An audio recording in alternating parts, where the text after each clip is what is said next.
Good morning. Yeah, so this is game time for Kamala Harris, right? After 3 days of having a number of surrogates, a lot of celebrities, certainly lawmakers tell her story. This is her opportunity to do that. And we know she's going to hit on a couple of themes. One, right off the bat, is her own story, her own biography that she's going to delve into, her middle-class upbringing, her time as a prosecutor. And she's also going to weave that into a narrative about what brought her from that point in her life to now and how it relates to people around the country. She's going to highlight a contrast between herself and Donald Trump as well.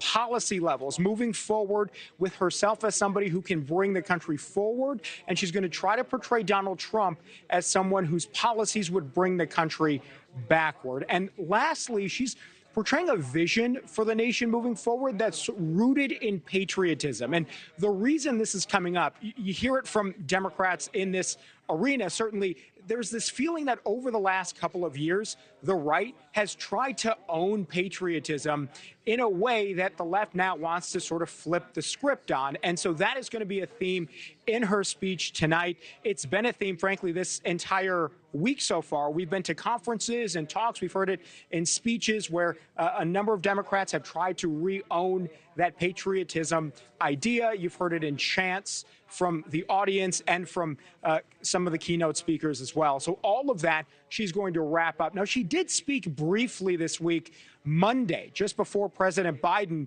took the stage, and she welcomed him. So we did maybe get a hint of at least the tone of what we can expect tonight. Take a listen.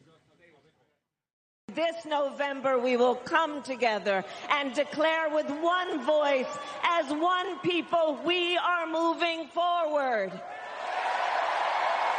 With optimism, hope, and faith, so guided by our love of country, knowing we all have so much more in common than what separates us, let us fight for the ideals we hold dear, and let us always remember, when we fight, we win. And Marnie, quick note, timing has not always gone the best in terms of management here with the DNC. Some speakers have have been canceled or bumped back because other speakers before them had gone long. We have heard that the DNC is really going to try to shore that up to make sure that things stay on schedule before Vice President Harris takes the stage. Walz kept his speech relatively short compared to some of the other ones, yeah. And it made quite an impact, right? There was a lot of enthusiasm, especially from his own family. How's it being received today, Joe?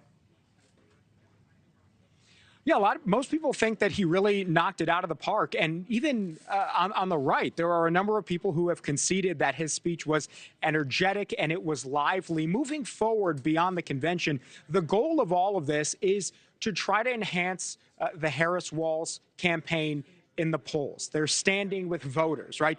Historically, a candidate does get a little boost after the convention. They are hoping they can do that and then continue to grow their slight lead or close the gap in certain states with Donald Trump.